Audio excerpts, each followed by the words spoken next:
Bonjour Catherine. Bonjour. Donc, je suis avec Catherine Bouchard, médecin de famille. Catherine, tu as gradué en 2008. Tu as été urgentologue pendant 10 ans dans la région de Val-d'Or.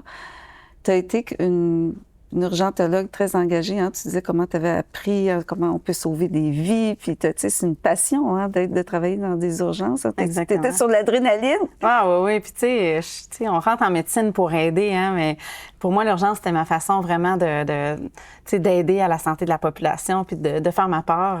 Fait que oui, c'était le début de ma pratique. Puis là, quand tu as changé, tu as bifurqué, tu es retourné vers Québec, tu es d'origine de la ville de Québec, tu as commencé en GMF, hein, les groupes de médecine familiale, tu as voulu comprendre un petit peu plus comment intervenir mieux auprès des patients, parce que là, tu voyais que c'était plus l'urgence, hein, la clinique.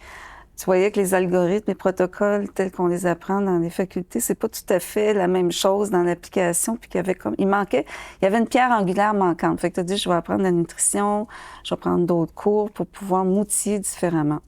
Puis assez rapidement, tu as commencé à collaborer aussi dans les cliniques Reversa, qui avait été fondée par Dr. Evelyne Borduas-Roy, pour les gens qui souffrent de troubles métaboliques, obésité. Exactement. Fait que ça t'a amené comme de travailler sous un autre angle.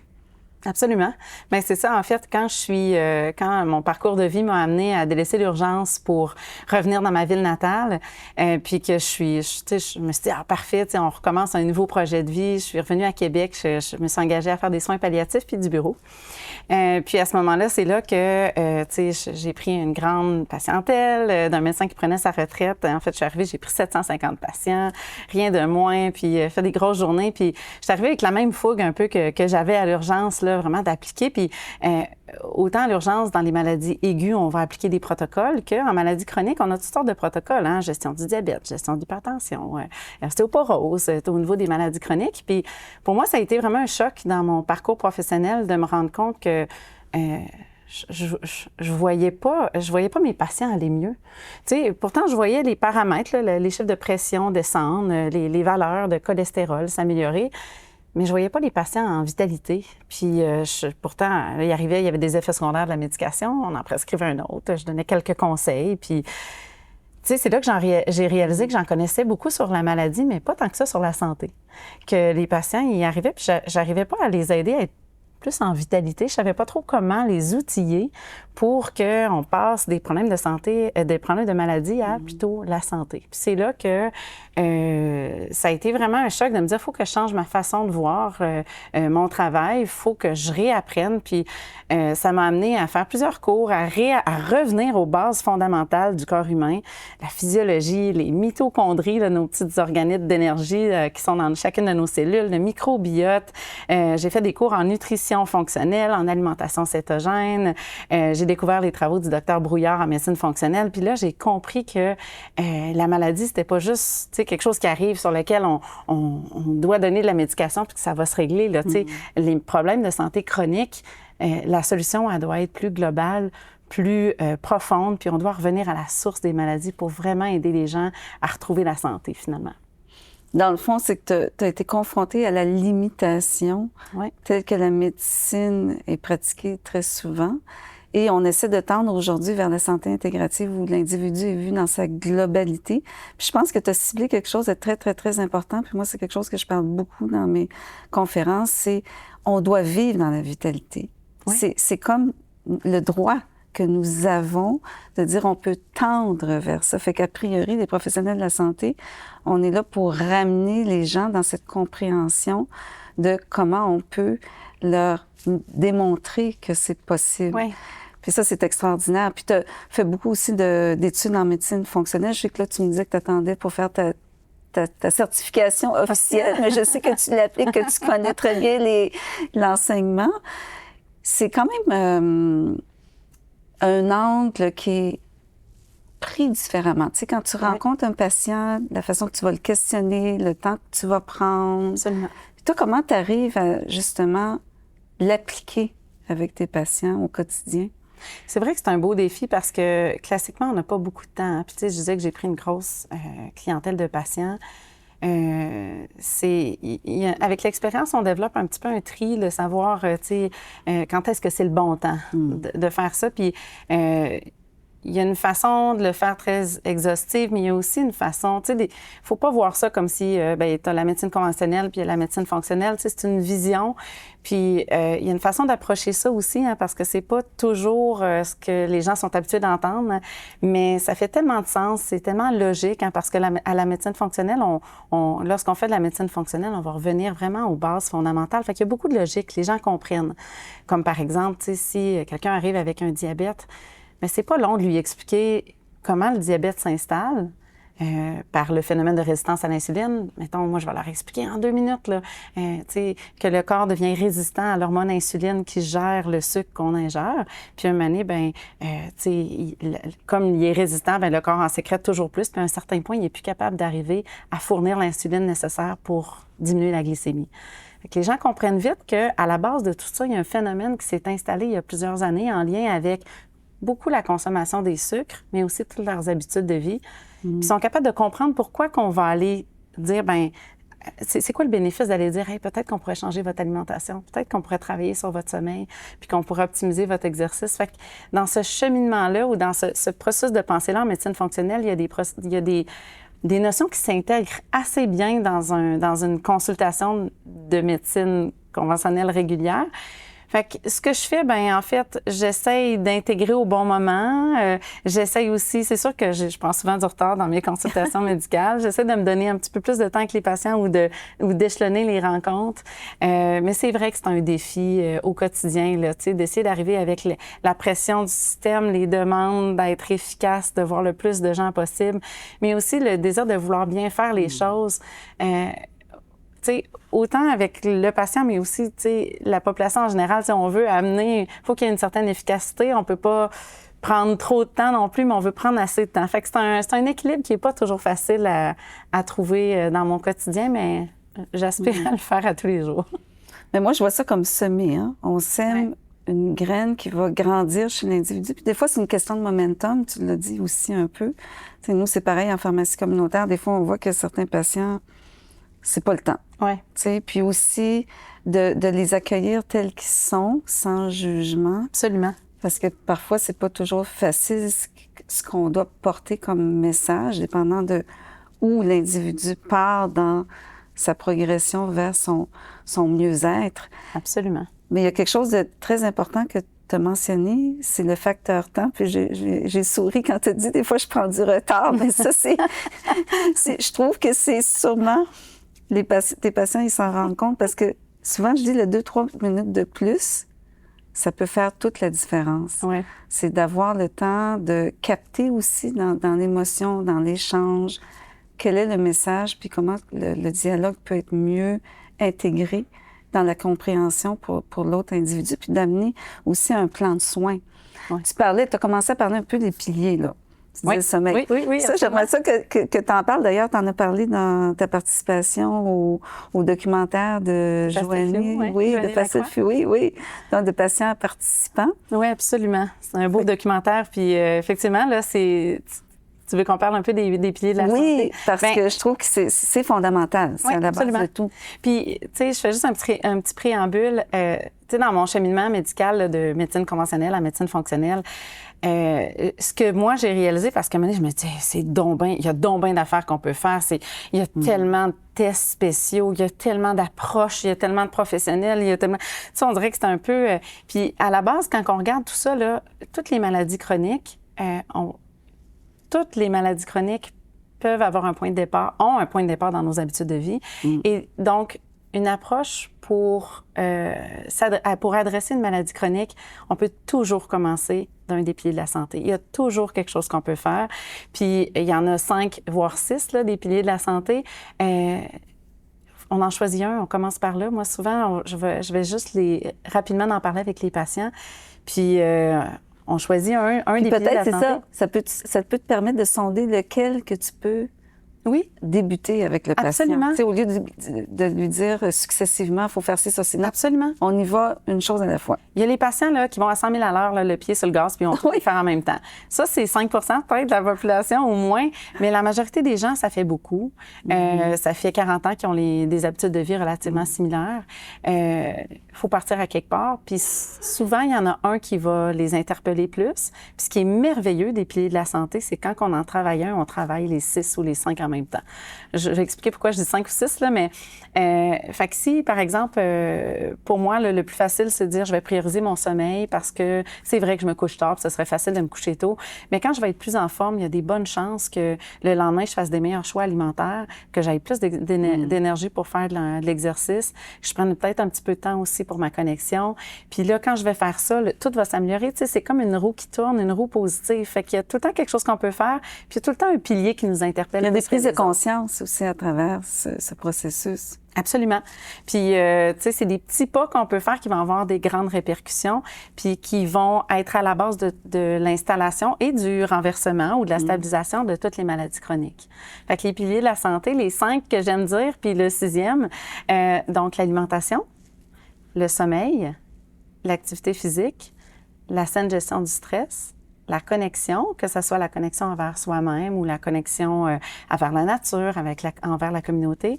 Puis le 6e, là, dans les études des cours de médecine basés sur les habitudes de vie, il parle de l'évitement des substances toxiques ou délétères. Tu sais, faire attention aux drogues, à l'alcool et tout ça. Mais, tu sais, ça, pour moi, j'aime bien dire les 5 piliers parce que j'aime parler de ceux qui sont plus positifs. Puis le 6e, il est important, là, mais je trouve que ça fait beaucoup plus de sens pour moi de parler de ceux-là puis de s'assurer du 6e pilier, là. Mais c'est tout interrelié, là, tout ça. Oui. Fait que, puis souvent, moi, je vais avoir l'impression que d'aborder, par exemple, l'alimentation est une priorité. Puis quand je vais en parler, je vais voir qu'il y a une petite étincelle qui dans les yeux de l'autre, qui va me dire, du patient, qui va me dire, ben, hey, moi, je pense que ça fait longtemps que j'ai pas médité, puis je veux faire ça. Parfait, il veut se reconnecter. Ou, tu sais, moi, j'ai déjà été quelqu'un qui aimait beaucoup marcher, je pense que je vais commencer par là. Parfait. Puis souvent, cette petite action-là va amener un effet sur les autres. Puis je trouve que ça fait un beau dialogue aussi avec mon patient. Tu sais, on propose, on décide ensemble. Puis moi, je me vois à ce moment-là un peu comme un coach qui va aller aider à bien orienter, que ce soit des conseils par moi ou des fois, évidemment, je vais référer à d'autres professionnels. Mais c'est à ce moment-là qu'on va pouvoir ouvrir un dialogue pour pouvoir ramener la santé, puis c'est par là que ça passe. Puis ensuite, si jamais tout est bien placé, bien là, il y a plein d'autres choses qu'on peut faire avec des approches pharmacologiques, des produits de santé naturelle, des tests. La supplémentation. Exactement, mais je pense que tant qu'on peut, ça devrait toujours passer par le travail qu'on fait sur soi-même, par les piliers de la santé, puis ce que je trouve encore plus beau, puis un peu comme le titre du documentaire de Pastel Fluo, là, de patient à participant, c'est que l'individu n'est plus en train de recevoir un traitement, il devient celui qui est le chef d'orchestre de sa santé, finalement. Mais moi, je dis toujours, votre santé, votre pouvoir. Hein? Ça Absolument. fait partie de ma mission que les gens ressaisissent toute l'importance d'être leur propre souverain dans leur corps et dans leur esprit et dans leur tête, qui fait en sorte, et connecté, pour qui fait en sorte que les 5 piliers et le 6e vont être vécus. Ouais. Dans ce processus, tu amènes aussi la personne à avoir une certaine compréhension de comment elle peut être bienveillante envers soi-même et envers autrui. Tu sais, tu as parlé d'environnement rapidement, ouais. Puis on sait que ça, c'est important. Puis des fois, on sait que, tu sais, la théorie des petits pas, il y en a qui courent, 5 Oui. mais ce qui est fascinant là-dedans, c'est qu'il y a toute la reconnexion, qui est un mot, je pense, qu'on entend de plus en plus, qui permet de dire, oui, on est dans une globalité, puis on est un être humain qui a besoin d'être dans toutes ces sphères, dans un équilibre, dans l'homéostasie. Puis quand tu parlais tantôt du 6e pilier, moi, je l'aime bien, ce 6e pilier-là, parce que justement, je l'étudie un petit peu plus en ce moment, parce qu'on sait, tu dois le voir en tant que médecin, tu sais, il y a certains patients, tu vas voir, là, ils peuvent avoir un problème, par exemple, dans une sphère de consommation ou une intoxication, par exemple, à un métaux lourd. Oui, tu vas demander des tests sanguins. Ça, c'est une chose, mais a priori, quand l'individu reprend comme toute la puissance de son environnement ils vont éliminer les toxines, Oui, il va avoir naturellement. moins besoin d'aller de vers soutien pour ça. Oui, Absolument, c'est vrai. il va faire des choix santé. Oui. C'est mieux s'entraîner, mieux manger. Puis parce que en fait, s'il y a une intoxication, par exemple, aux métaux lourds, bien, c'est dans l'élimination naturelle qu'il va y avoir un grand travail qui peut être fait. Fait que le corps est bien fait, hein. Tu sais, des fois, on finit par avoir peur de toutes sortes d'affaires dans notre environnement, mais notre corps, à un certain niveau, mais quand il est en santé, il est capable aussi d'avoir ces ressources-là internes pour se guérir. On oublie un peu ce potentiel-là. En fait, notre corps veut toujours trouver un équilibre, mais s'il est constamment, je reprends l'exemple du diabète, s'il mange constamment du sucre, bien, il ne pourra pas aller chercher cet équilibre-là, dans le fond.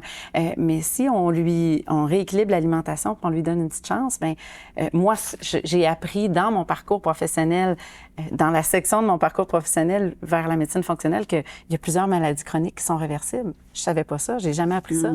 Mais donc, le corps est capable de renverser un diabète, une hypertension, si on lui donne les outils nécessaires. Même en santé mentale. Hein? Absolument. On a eu un invité aujourd'hui, justement, où on a abordé cet aspect-là, mais c'est quelque chose qu'on voit de plus en plus, ou du moins diminuer, la polypharmacie, d'avoir des approches moins lourdes au niveau de la pharmacopée, là, tu sais. Puis la santé mentale, des fois, on oublie que la tête est connectée sur le corps, ça va tout ensemble. Tu sais, on a l'impression, puis ça aussi, c'est un des problèmes de la médecine conventionnelle, c'est qu'on compartimente les organes. J'ai mal à un genou, on va regarder le genou, on voit rien. J'ai mal au ventre, on va regarder les intestins, je me sens anxieux ou je fais de l'insomnie. Mais il faut regarder le corps dans son ensemble, c'est un métabolisme, c'est tout ensemble que ça fonctionne. Puis c'est un peu ça que la médecine fonctionnelle apporte. On dirait qu'on diminue le zoom là, du problème, du cœur, du poumon. On va regarder l'individu dans son ensemble, puis on va voir que l'anxiété, là, ça peut être un problème aussi en lien avec l'intestin, si on en parle de plus en plus, mais ça peut être général. Fait que, tu sais, c'est là-dessus que je trouve ça beau là, d'avoir cette vision-là qui est un peu plus globale. Fait que tu dois être en demande à ton GMF, là, parce que ça doit faire des petits, tout ça, là.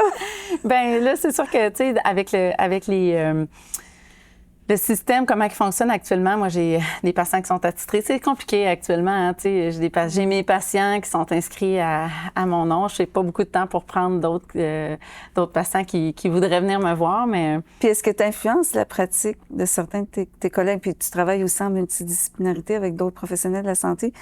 Parce que des fois, je le vois avec d'autres personnes que j'ai interviewées, tu sais, ils ont comme adopté une certaine pratique. Puis là, tout d'un coup, ils se rendent compte... Je me sentais seule, mais là, finalement, on vient me voir. « Hey, peux-tu me montrer comment tu fais? » Parce qu'il me semble que je vois les bénéfices là, dans ta relation patient, puis aussi les bons coups. Bien, ce que j'aime, là, comme d'ailleurs, aujourd'hui, j'étais en clinique, puis là, j'avais une consultation d'un de mes collègues pour un patient qui avait des troubles du côlon irritable, probablement un SIBO, là, tu sais. C'est des pathologies qu'on parle plus en médecine fonctionnelle qu'en médecine conventionnelle, mais je trouve ça le fun parce que, tu sais, il y a des collègues qui viennent me voir aussi, puis, tu sais, autant eux, ils vont me partager des choses de leur expérience que moi, dans ma vision qui est un petit peu différente en médecine fonctionnelle, bien, on collabore, mais je trouve ça le fun d'avoir des demandes de mes collègues là, en hormonothérapie, tu sais, des choses que je vais faire un petit peu, que je me suis micro-spécialisée là, par des formations complémentaires, mais oui, je trouve ça le fun. Puis je trouve qu'il y a une belle ouverture. Hein? Tu sais, des fois, on a l'impression que les médecins, ils veulent pas savoir les approches différentes, mais des fois, c'est juste qu'on le sait pas. Parce que moi, avant de m'intéresser à ça, je savais juste pas. Puis, tu sais, quand les patients me parlaient de certaines pathologies ou de certaines approches de traitement,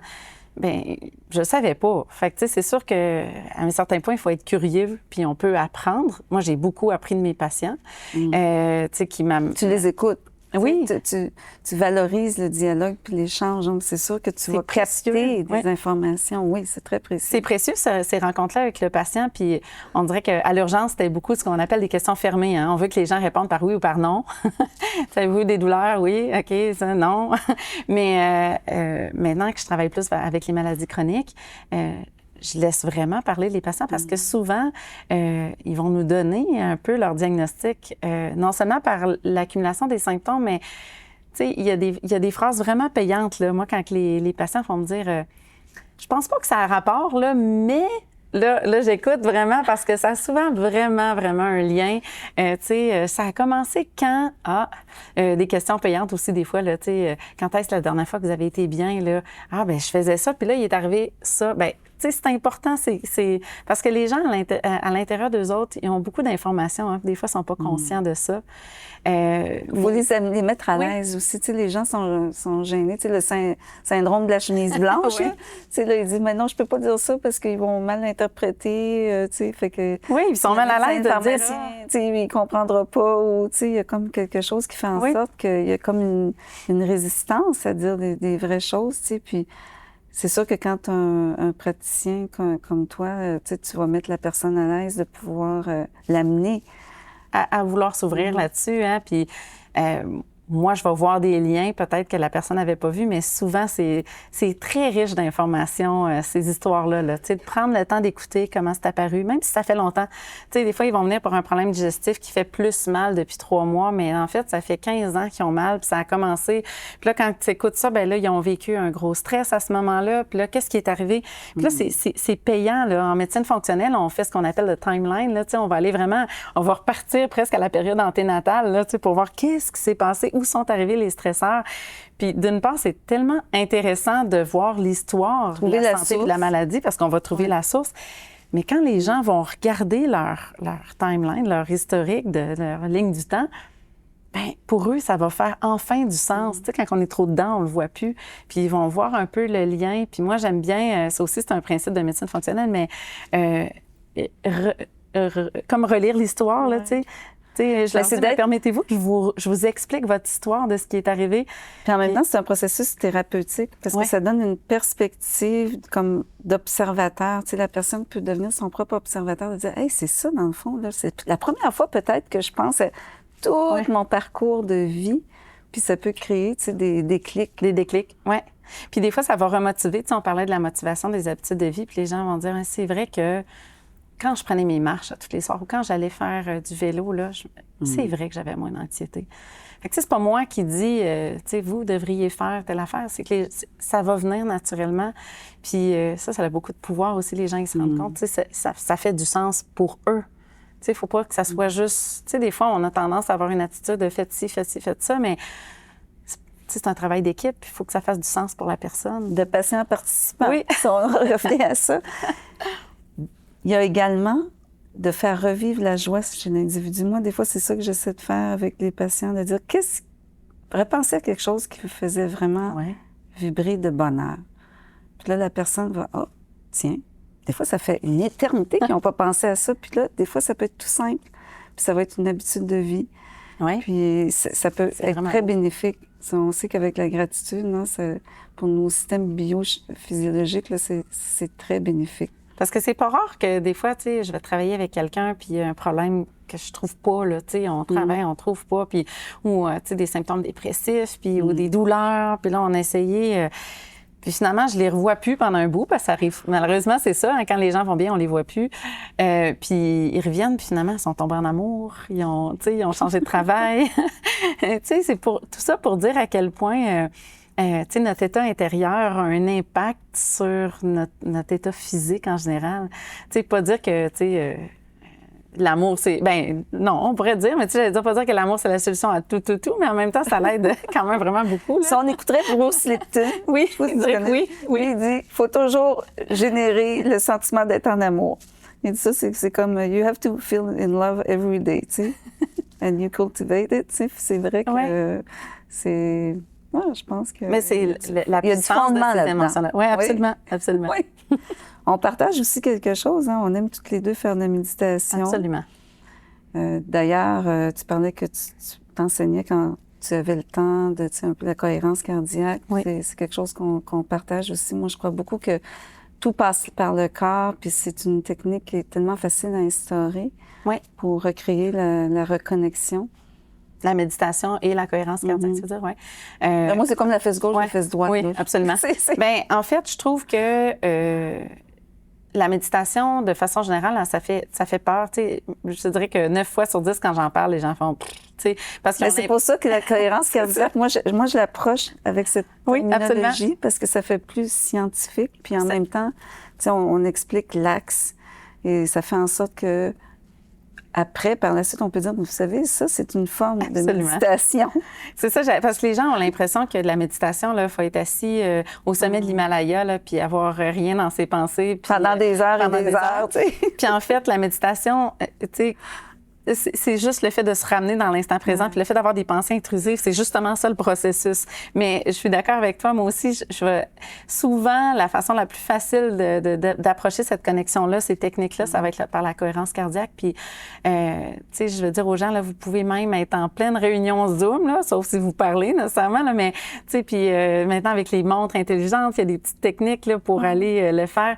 Puis, tu sais, 5 minutes, 3 fois par jour. Bulle. Oui, ou la petite bulle ou la petite fleur sur la Apple Watch, en tout cas. Mais tout ça pour dire que c'est facile d'intégration, c'est pas long, puis il y a un impact physiologique très clair. Puis c'est même pas rare que je prends le temps dans le bureau. Là, ça m'est arrivé à quelques reprises de le faire avec le patient. Ça me donne un petit 5 minutes de cohérence cardiaque. Bravo. Mais de voir des patients en anxiété, en attaque de panique, tu sais, voir leur rythme cardiaque diminuer, tu sais, pour moi, c'est un outil qui est merveilleux, gratuit, accessible, qu'on peut faire un peu n'importe quand.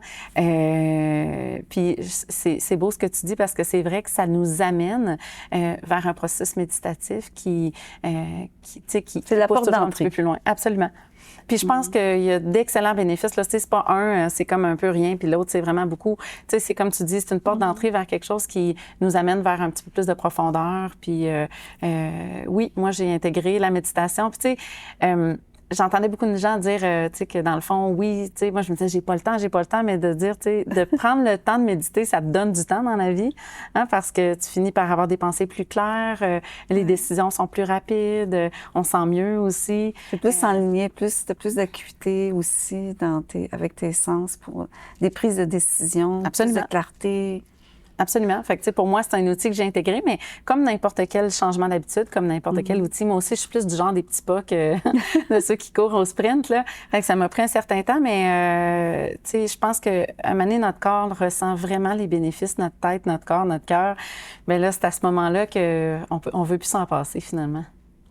Je veux que tu me parles, Catherine, absolument du centre Michel Sarrazin. Oui. Parce que je connais le centre depuis très longtemps parce qu'il est très reconnu au niveau des soins palliatifs, puis c'est un centre qui est très réputé là, à Québec. Là.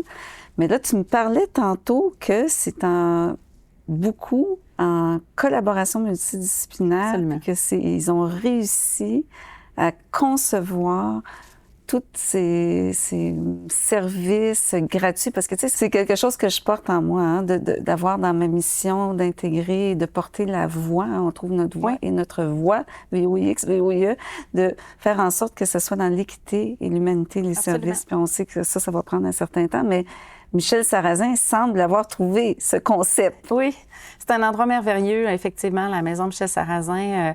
Tu sais, pour moi, c'était comme un rêve de travailler là. Puis quand mon parcours professionnel m'a ramené à Québec, tu sais, la personne qui m'a permis d'entrer, le médecin qui a fait mon entrevue elle dit, t'étais tellement contente, je pense que tu serais venue nettoyer le plancher ou parce que je trouve que c'est un endroit merveilleux qui vient vraiment nous montrer que c'est possible l'interdisciplinarité dans un système. C'est sûr que, tu sais, on parlerait aux gens de la Fondation Michel Sarrazin, ils travaillent très fort pour monter les fonds parce que, tu sais, les maisons de soins palliatifs, c'est pas, c'est des financements partiels là, par le gouvernement, mais je pense que c'est une...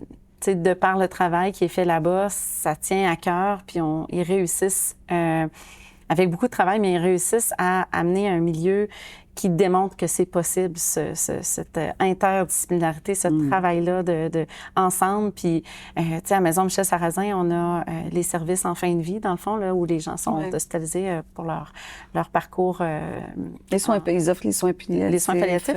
Puis, en fait, il y a aussi, à Michel Sarrazin, il y a une clinique ambulatoire auquel je collabore, où on va offrir des soins médicaux, dans le fond, pour les gens qui sont en phase palliative, sans nécessairement être en fin de vie. Mais il y a aussi... relativement relativement nouvelle, tu me disais. Oui, depuis le mois de septembre cette année. Et puis, il y a aussi le centre de jour depuis longtemps à Michel-Sarrazin où les gens viennent gratuitement échanger, discuter, avoir des soins. Puis, dans le fond, dans les professionnels qu'on a, oui, on a pharmaciens, médecins, infirmières, mais aussi il y a physiothérapeute, ostéopathe, acupuncteur, art-thérapie, musicothérapie, service psychosocial. Il y a même une massothérapeute. On a aussi... le cuisinier qui participe oui. à faire les mets adaptés. Moi, je dis souvent que le cuisinier, la personne on a des gens qui viennent donner des fleurs, mais les réarranger dans les chambres. Justement, là, le jardinier qui fait que, tu sais, tout le monde fait partie de l'équipe pour que les gens soient bien. Puis c'est merveilleux. Il y a beaucoup de bénévoles qui sont là aussi. Puis la zoothérapie, il doit sûrement avoir des... ben, en fait, les animaux peuvent être admis dans les chambres, mais c'est une bonne question. Je ne sais pas si, tu sais, il y a des gens qui arrivent avec la zoothérapie, mais c'est sûr qu'il y aurait une certaine ouverture, là. C'est tellement beau, c'est tellement global. Les gens viennent chercher beaucoup, puis je pense que ça fait de cet endroit-là un endroit qui démontre que c'est possible de travailler tous ensemble pour le bien-être des gens. Il y a même un salon de coiffure, des soins de pied. Adapté. Hein? Les gens peuvent venir juste prendre un bain parce que chez eux, ils n'ont pas accès à un bain confortable avec leur cancer. Donc, c'est sûr qu'ils doivent faire de la gélothérapie aussi. Tu sais, la thérapie par le rire. Ah, bien, potentiellement. Mais tu sais, tout ça pour dire qu'il y a tellement de belles approches qui sont ouvertes là-bas, qui sont offertes dans un milieu, dans un temps de la vie qui est où on est vulnérable, mais c'est tellement important. Puis je me dis, tu sais, ça démontre que, bien que c'est sûr, comme je disais, il y a la fondation, il faut qu'ils fassent des levées de fonds, mais ça démontre que ça se fait, là. Tu sais, ça démontre que c'est possible qu'on travaille ensemble. Puis c'est un endroit où il y a aussi, tu sais, quand on rentre là, c'est beau, ça sent bon, personne crie. Tu sais, il y a quelque chose qui est cultivé, il y a une espèce de respect. C'est une zone bleue. C'est une zone bleue. Puis, tu sais, il y a ça aussi, on commençait l'entrevue en disant, tu sais, j'ai des rencontres qui sont brèves, j'ai pas beaucoup de temps, mais ça aussi, il y a le tu sais, il y a le temps. Puis je pense qu'une des solutions à ça, ça va être de travailler ensemble. Tu sais, il y a plusieurs professionnels. Puis là, on travaille tous un peu, chacun dans notre petite bulle, dans nos bureaux. On sait pas trop ce qui se passe. Puis même en GMF, j'ai des infirmières qui travaillent, mais tu sais, on se parle combien de temps? Tu sais, on s'envoie 2-3 courriels. Puis, mais je pense qu'il va être à peu près temps qu'on travaille ensemble. Bien, on est en mutation. Je pense que là, puis le gouvernement est en train aussi de prendre des décisions importantes. Puis, mais ça vient des patients, oui, puis ça vient des professionnels de la santé, parce qu'on se rend compte que si on veut avoir un impact plus important sur la santé de nos gens et en prévention, parce qu'on sait qu'on veut travailler en amont, faire de l'éducation, la multidisciplinarité, c'est un avantage sans équivoque. Oui, la multidisciplinarité, l'enseignement, puis l'enseignement aussi auprès des gens.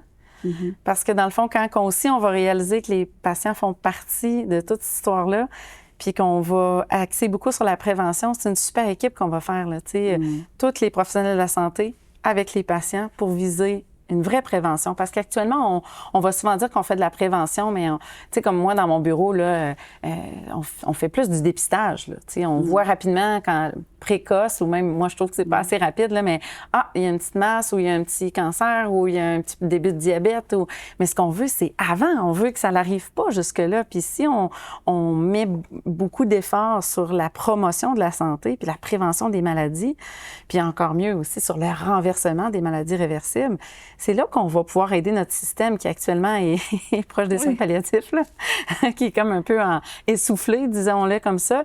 Puis, mais on va tendre vers ça. Moi aussi, j'y crois. Parce que, tu sais, on va pouvoir rejoindre des groupes, tu sais, déjà à la petite école, à l'adolescence, tu sais, pour vraiment porter le message de comment arriver en santé à l'adolescence en tant que jeune adulte, puis d'éviter justement de tomber dans la chronicité, de développer des maladies, puis d'être plus dans la conscientisation de comment notre corps fonctionne. Moi aussi, j'y crois beaucoup. Puis, tu sais, les gens sont de plus en plus à la demande de ça. Je vois les jeunes médecins vouloir parler de prévention, vouloir changer les paradigmes. les professionnels veulent travailler ensemble. Fait que moi aussi, j'y crois Pierre fondamentalement. Lavoie, il en parle beaucoup. Oui, je pense qu'on est vraiment là où moi, je me trouve privilégiée comme médecin d'être là pendant que ce changement-là se fait, où on veut tous travailler ensemble pour pouvoir amener une meilleure santé de la population en général. Ouais. Eh bien, merci beaucoup, Catherine. Ça fait plaisir. C'était Merci vraiment pour enrichissant. l'invitation.